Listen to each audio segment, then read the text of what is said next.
¿Consenso general o pacto entre élites? Un diálogo y una decisión de frenar elecciones que ya genera polémica.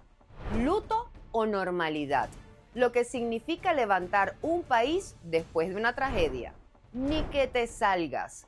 La Corte Penal Internacional advierte al chavismo y Delcy Rodríguez contraataca. Les contamos. En tiempos difíciles, la información verificada también es una forma de acompañar, orientar y fortalecer a la ciudadanía.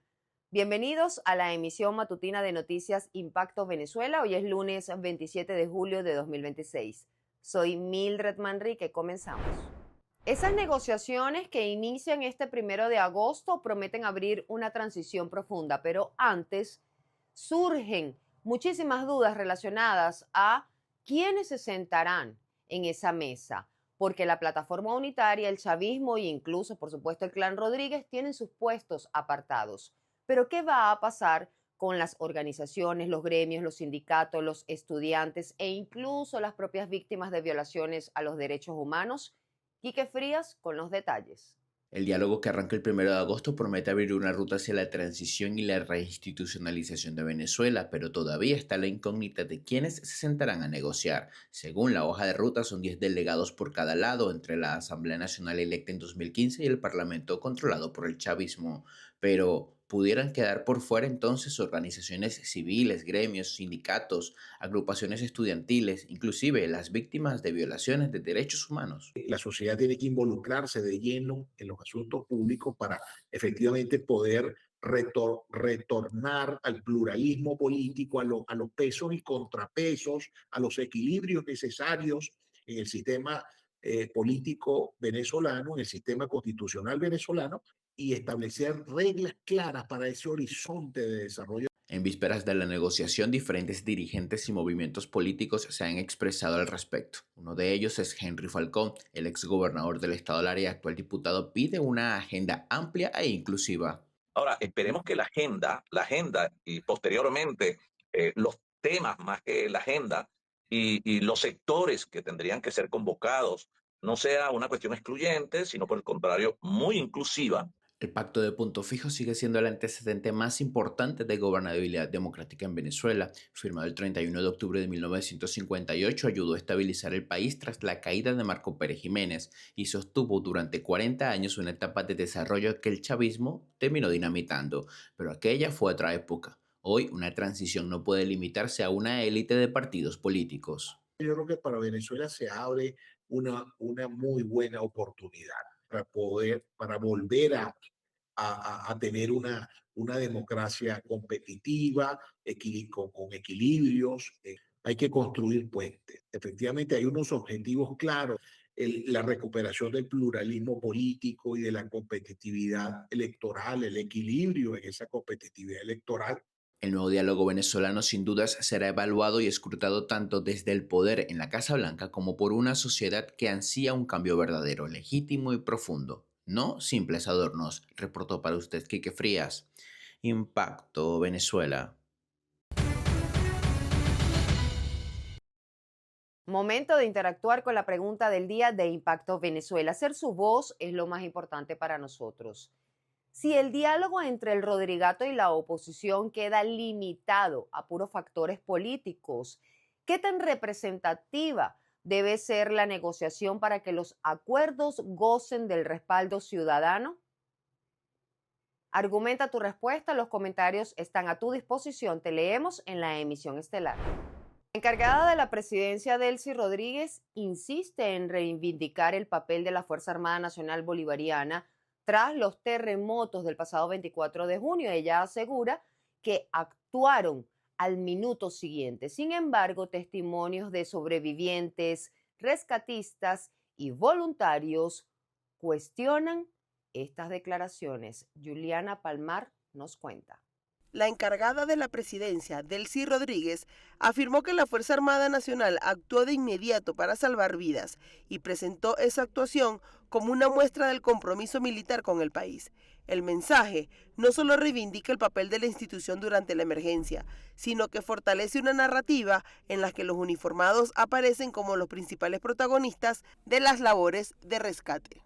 del doble terremoto del 24 de junio, día de nuestro ejército, Mayor General Belsares. Y ahí no era una celebración por el Día del Ejército, sino que se fue nuestra Fuerza Armada Nacional Bolivariana, a los minutos se desplegó en los sitios del desastre natural. Sin embargo, esa versión convive con numerosos testimonios de sobrevivientes y rescatistas voluntarios que relatan que durante las primeras horas fueron vecinos, familiares y equipos civiles quienes iniciaron la búsqueda de personas atrapadas entre los escombros.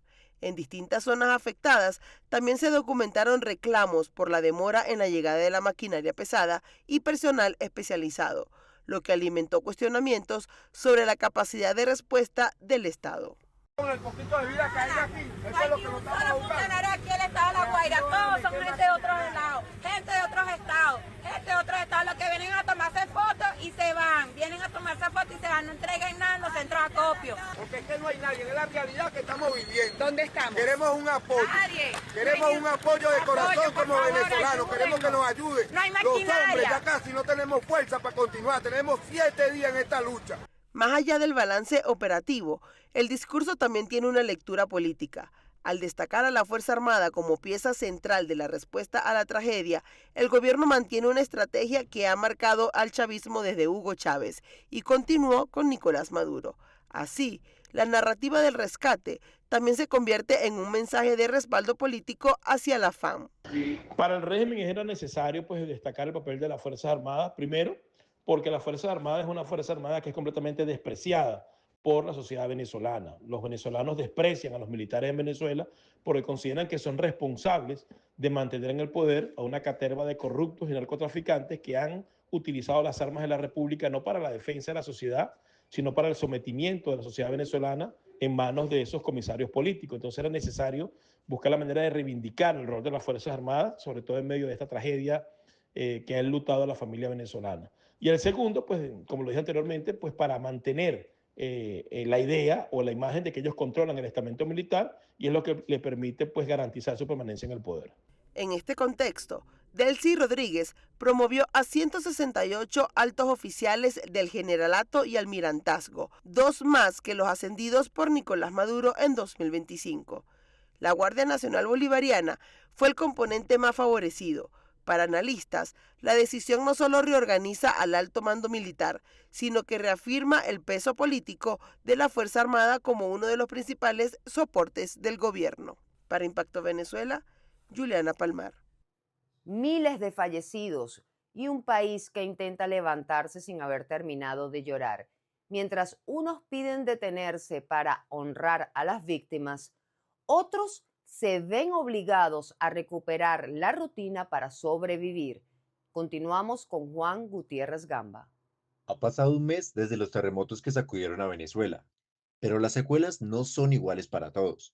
A la par que miles de familias siguen de luto o buscan a sus seres queridos, otros intentan retomar el trabajo, abrir sus negocios o regresar a clases. Así surge un debate que hoy divide opiniones. ¿Es momento de volver a la rutina o el país debe centrarse únicamente en la tragedia? Especialistas en salud mental explican que no existe una única forma de vivir el duelo colectivo.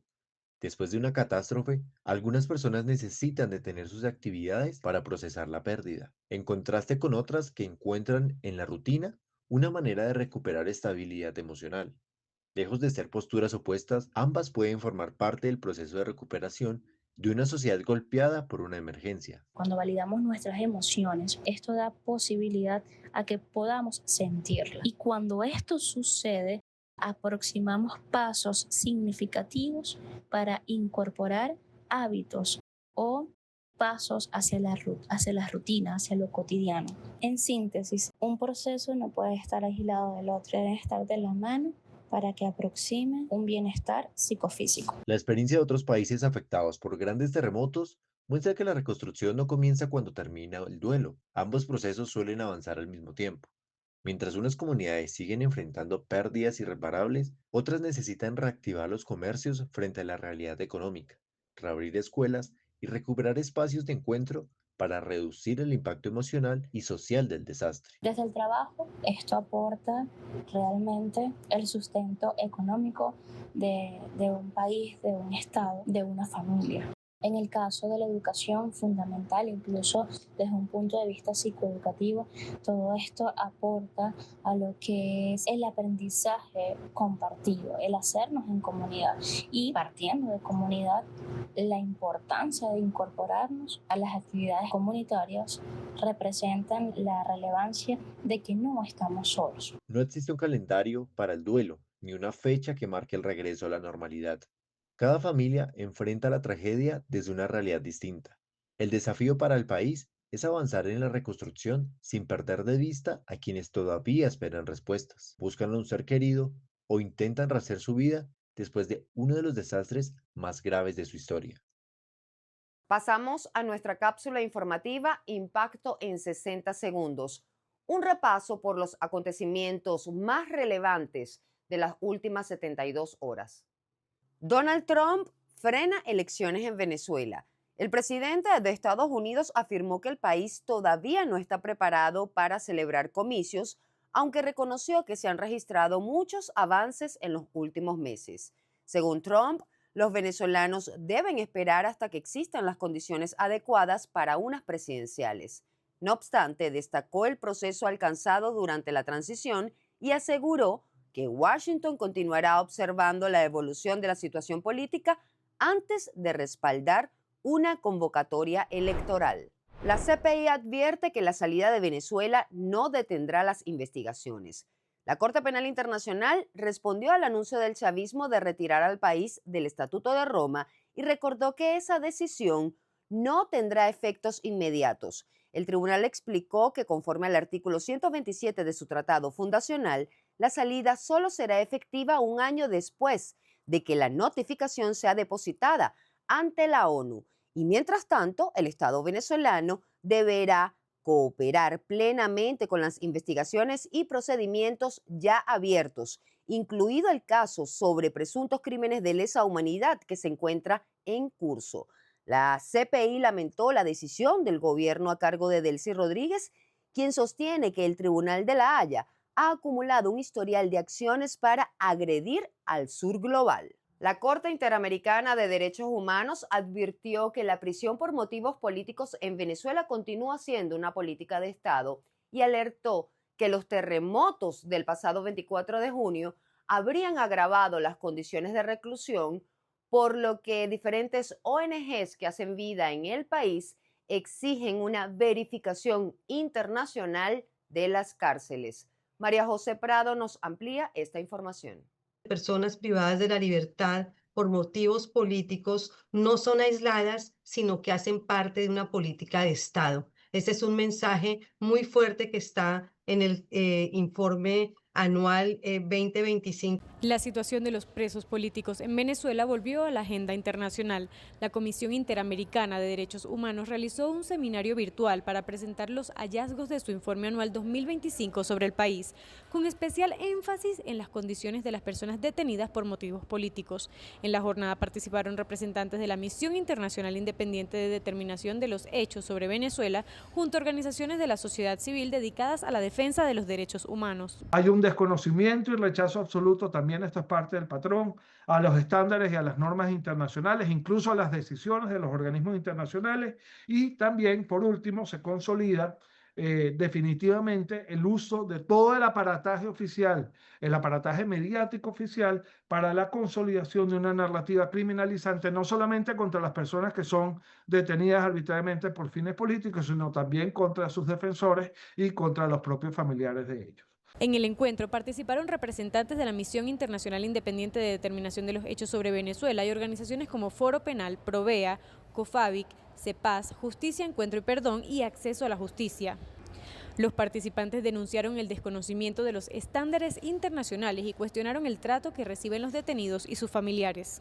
El 24 de junio en Venezuela, como bien lo sabemos, ocurrió un desastre natural, como fue el doblete sísmico, significando una tragedia de grandes proporciones, ocasionando el colapso y daños de múltiples estructuras, traduciéndose en los presos políticos y sus familias una doble tragedia, ya que algunas de las estructuras de los centros de reclusión, que ya eran inhumanas, resultaron afectadas, agravando la angustia en los presos políticos y sus familiares, teniendo en cuenta que aún no se ha permitido, pese a reiteradas exigencias de la sociedad civil venezolana, una evaluación independiente de organismos internacionales. Las organizaciones advirtieron que más de 40 presos políticos permanecen en estado crítico de salud y sostuvieron que la emergencia causada por los terremotos no exime al Estado de garantizar sus derechos, además de exigir atención médica inmediata y la liberación de los detenidos por motivos políticos. Insistieron en la necesidad de una supervisión internacional de los centros penitenciarios para verificar sus condiciones.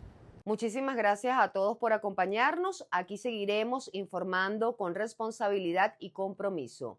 No olviden suscribirse al canal de YouTube, activar las notificaciones, compartir y por supuesto comentar. Para más información visiten impactovenezuela.com y @impactove en redes sociales. Que tengan una excelente semana con la bendición de Dios. Nos vemos mañana.